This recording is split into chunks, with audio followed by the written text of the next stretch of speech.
Hey, what's happening, guys? Ronin Man here. I'm out at the hot tub, getting a nice bath here, watching the sunrise at about 6, must be about 6:45 in the morning. Been here for about a half an hour. And in Santa Cruz, very nice, very nice. This is kind of my morning ritual. Come out here, you can kind of see the situation here. Now, here's the news, is my foot. So, we were playing, tossing the football around yesterday, and something, like I went for a pass. I thought it was going to be, I was looking back to the quarterback, and I was going to bolt to my right, facing him. And he threw it hard to the left, like way over my shoulder, way that way. And I should have just let the pass go. But I always try, I always try to catch it, you know. So I did this bolt, twisted, and I heard like a little pop. I felt like a little pop on my foot, and it really hurts. Like, it fucking kills, man. I mean, it is. I can't walk, so I'm walking on crutches right now, and I'm just kind of letting the blood go out of it. I don't know what it is. If you look very closely, right near that mark there in the middle, there's like a bubble. It's starting to blow up. This happened yesterday, and I slept on it, so it looks like it's getting purple under there. Probably nothing too serious, but when you guys come to the summit, you're gonna see me on crutches for sure, because this thing freaking kills. But you know, it really got me thinking about something. You know, one of the biggest fears guys have, and I think humans in general, is that when they get sick or when they get hurt, you know that nobody will care and that they'll be alone.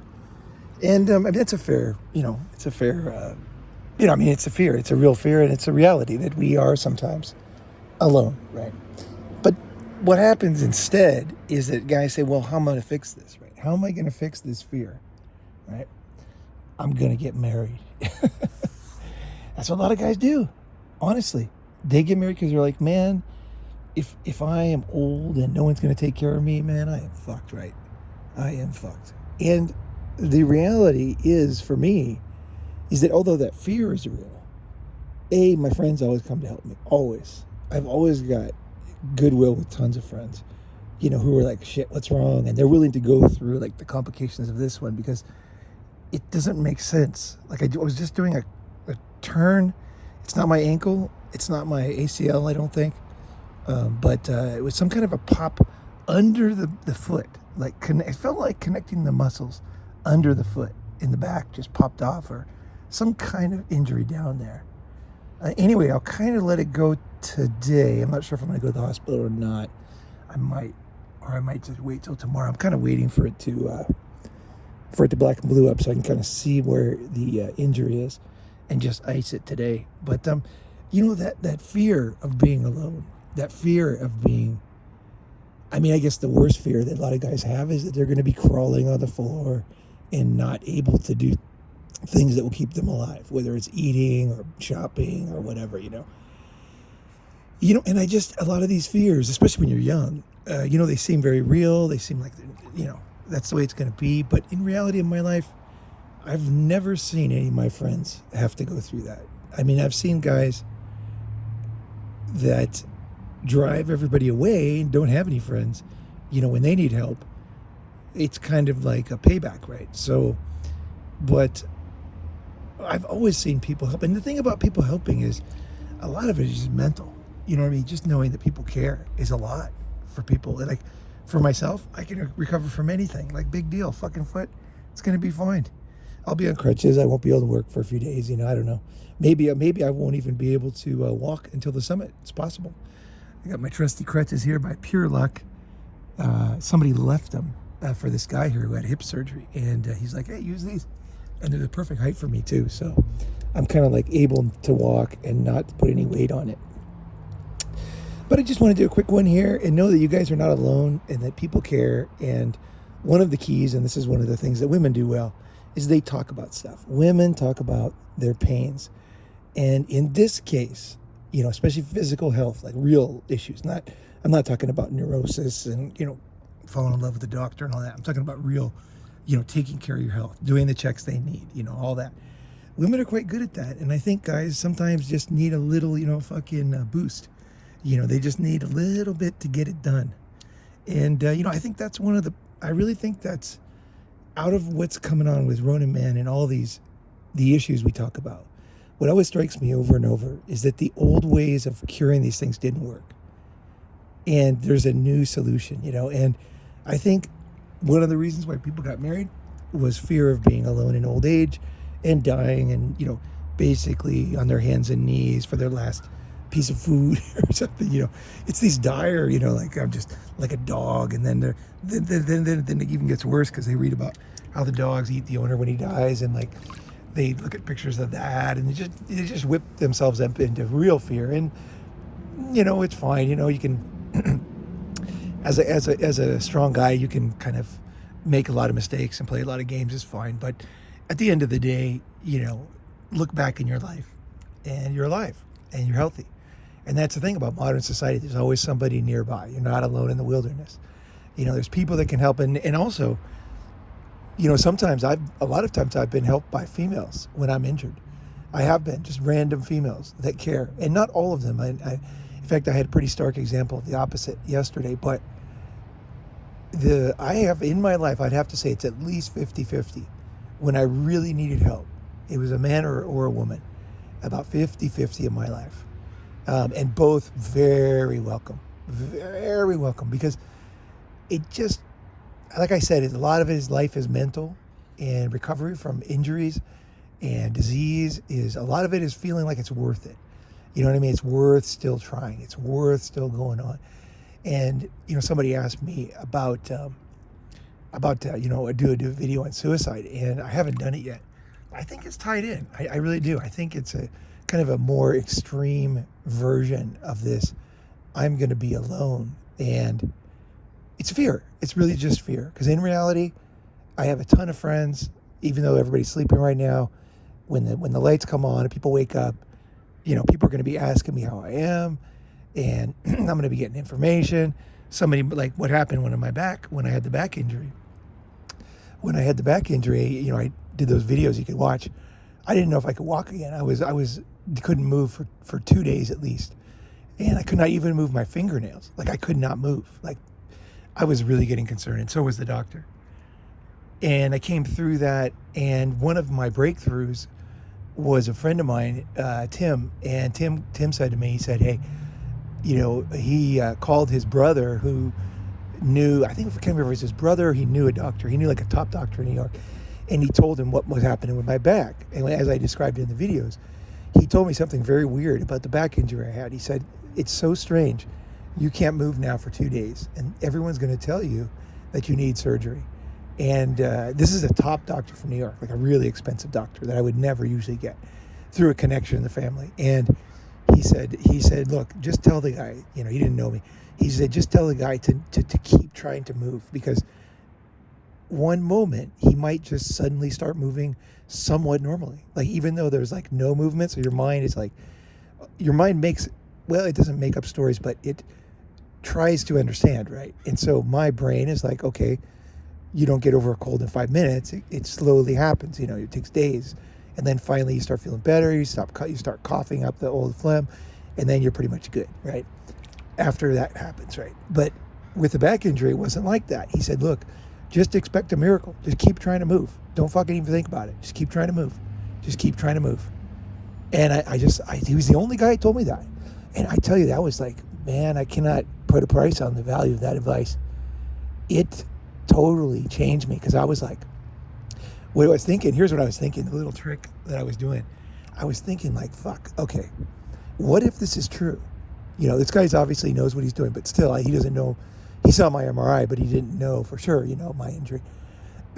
Maybe, what if I found out later that my attempts to move, which were extremely painful, caused me, to need either to not be able to walk again, or to need, part of a corpse's body in my back, and permanent loss of movement, and kind of permanent stuff. That's what I would say. The difference between, I guess, if you want to separate fear of physical health stuff, there's temporary injuries and there's permanent injuries. This leg thing here is definitely temporary. Even if it's serious, it's still temporary. I'm sure, even though I cannot even move my feet and toes up. That's as far as I can go because it's a shooting pain. It's fucking shooting pain. But I'm sure that, it's been a day now, or it's been like, 16 hours, and my foot is not, you know what I mean? It didn't get like extremely worse last night. Kind of the same. And who knows? Maybe I just am going to have to go through the pain and stretch it. I don't know. Obviously, if anybody has any ideas, I'm welcome to hear them. I would love to hear your ideas of what it is, too. It doesn't seem like it's ACL. The ACL seems fine. The pain comes shooting from like right under here, like right under there, in the middle, like all across here. If I press here, it's not, yeah, right there, right there, right there. You can't really see it that well, but right there. So I just got to figure this one out. And, as any married guys know, that being married, or anything, having one person that you rely on, it's not a safe strategy for this type of stuff. The fear of death, which is really what we're talking about. And I'm going to do a video on Ernest Becker's The Denial of Death sometime, and it's going to be, you're going to love it, trust me. It's going to be a deep one, but I got to wait till it's perfect in my mind. But it's just basically the fear of death. That's what it is, and that fear is very serious and very real, and that clouds your ability to be rational about stuff, And one thing I'm really glad is I don't drink.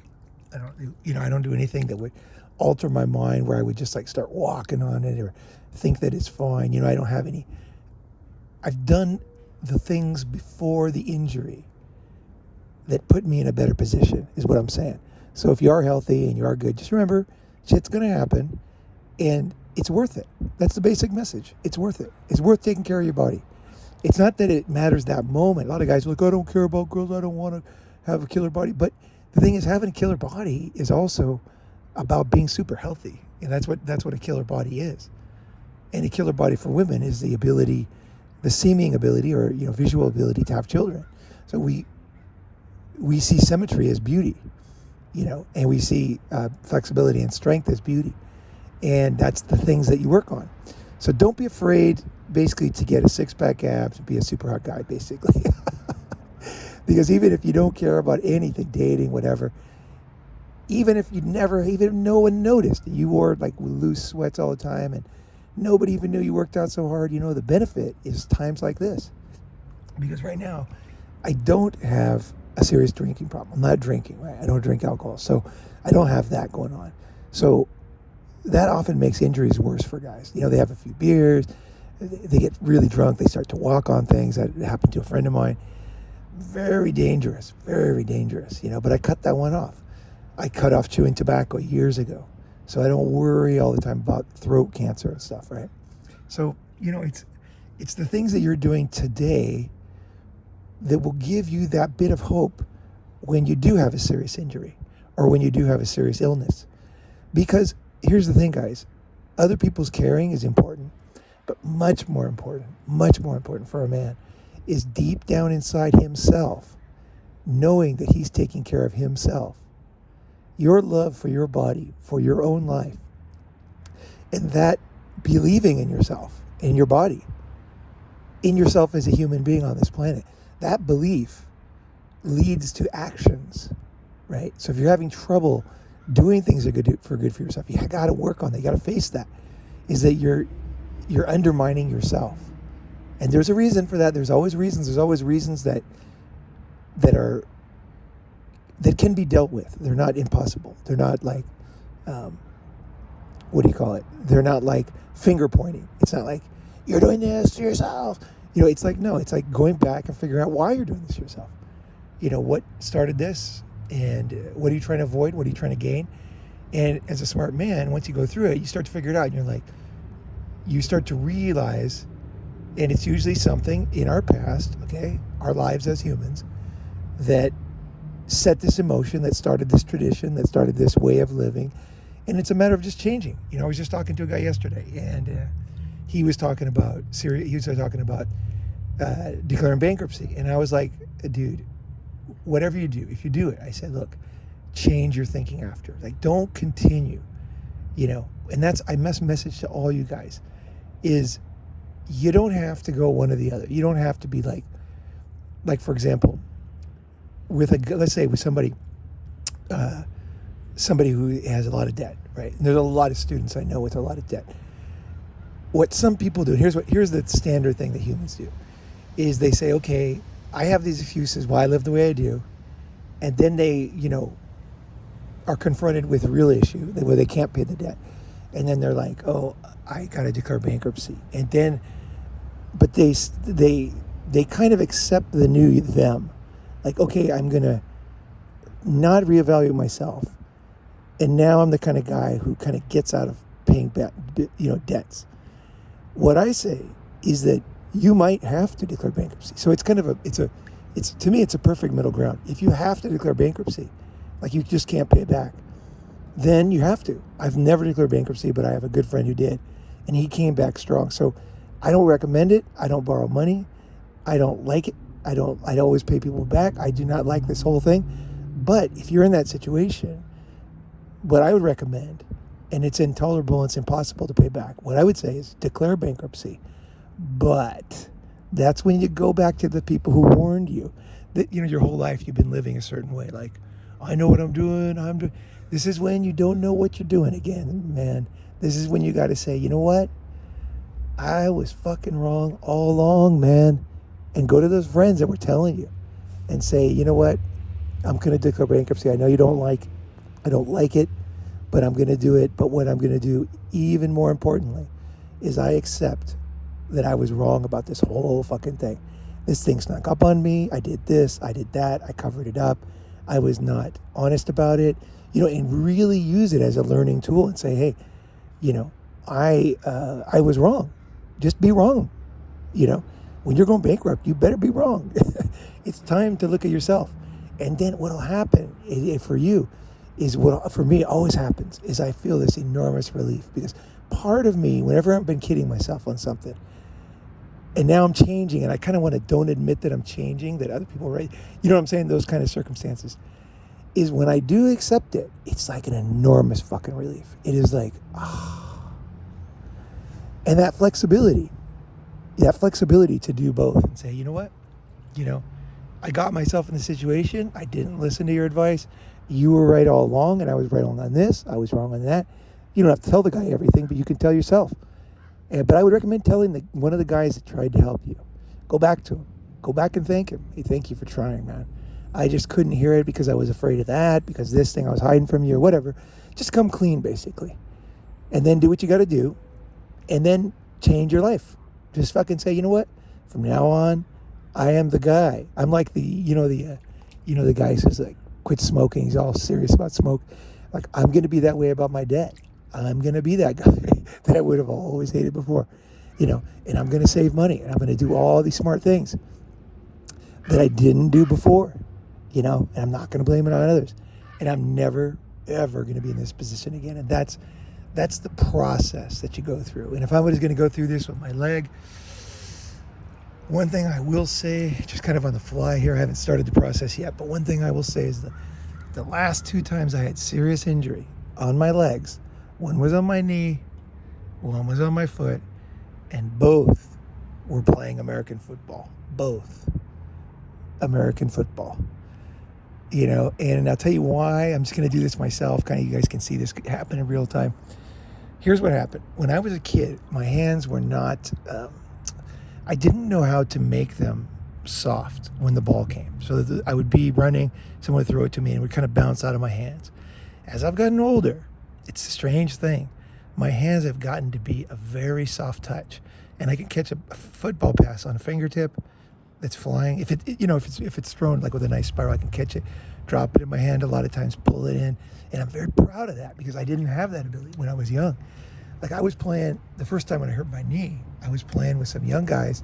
They're like 22 from Iowa, and they all played football. And I was kicking their ass. I was 40 years old. I was kicking their ass, and they all said, like, fuck, did you play college? Like, fuck, man, because I was faster than them, and I was catching everything. I was like that day, I was like a fucking fishing net, crawling across the ocean. Any ball in the air, I was going to fucking catch it. And I was feeling great. And then that overconfidence, which was correct that day, led me to another day when a serious knee injury happened, a kind of a permanent serious knee injury happened. So I think I got to let go of the fact that I want to keep proving to myself that I can catch the ball now. Because what pisses me off, here's what's in my mind. I think, fuck, because I played football. I'm like, fuck, if I would have just learned how to make my hands soft, basically I'm athletic, I can move. And it's like I would have been so good. And what would have happened in my life? That's what my mind thinks about. I would have done this, I would have done that. And part of me catching passes now, I'll be 57 next month, is me I think part of it is trying to prove to myself and the world. And you know what? That's just dumb. Nobody cares. Nobody that was around in high school gives a shit. And I've been injured twice now playing American football. I love playing catch. I love running for passes. I love diving. I love fingertip grabs. I love catching balls under coverage. I love outrunning people. I fucking love it. And I didn't as a kid. But you know what? I think I'm going to let it go. I think this is going to be the last time I'm going to go run for passes. I think so. I did this with racing motorcycles. And I just quit. And that's what I'm going to do. Yeah. I call it myself here. No more running for passes. I'm just not going to do it because it's my personality. I can't not go for like an extreme pass. I just can't. I got to do it. I'll run through a parking lot, through cars at full speed, past the telephone pole, and looking the other way, trees, like not a field, not a grass field. If anybody throws the ball, I'm like a golden retriever. I'm going to go catch it. That's what I am. I'm like a retarded golden retriever that just fucking runs and goes into trees and fucking always just goes and catches that fucking ball. And this golden retriever has just got to say, you know what? That's the last one. There's a lot of things to enjoy in life. And I'm glad that I can catch balls. That's cool. I'm happy about that. I'm not saying that. But you know what? 2 injuries, 2 serious. It hurts. This one hurts. Probably not serious, but it fucking hurts, dude. This one hurts way worse. It fucking kills. I can't take one step without the crutches. Going up the stairs today to take a shit was a fucking major process. So I don't know how I'm going to get around the next few days or weeks or whatever it is. But I'll do it. It's fine. I'm good on crutches. No big deal. No big fucking deal. But, I hope that this analysis of this injury and of it's just a preliminary one. I'm just kind of started it right today, but it's a pretty important one. Because like I think the most important thing is that I'm putting together the truth. Both injuries, both on my right leg, right knee. I don't even know what this is. Arch of the foot, whatever injury this is. Both of them from American football. Both of them with great friends. Both of them having a good time. And both of them unnecessary. Next time, what am I going to say? You can put it in the comment section. Next time when someone grabs a ball, put in the comment section what I should say. All right, guys. I just want to say thanks. And I really look forward to seeing you guys at the summit. Anybody can make it. Dude, I heard they're going to start doing lockdowns. Find a way. Fucking, I'm going to be there 100%. 6th, 7th, 8th of the dates. I'll put the full dates down below. And if you guys want to hang out, this might be one of the last times in America. So I can't say for sure, but that's kind of the plan now. Omicron could change that. So, but that's what I'm thinking. I'm making plans to make some changes. All right, guys. Hey, look, it's Monday morning. Hope you guys have a great day and a fucking great week. And I know I'm going to. I'm going to learn how to fucking go so fast on these crutches. I'm going to be fucking jamming again on my crutches. My goal today is to walk down the hill. There's a big, steep hill behind the house and down to the beach and back on the crutches. I don't know if I can do it, but I'm going to try it. I got to get my shoulders in crutch shape. Crutch shape, baby. Crutch shape. All right, guys. Take it easy.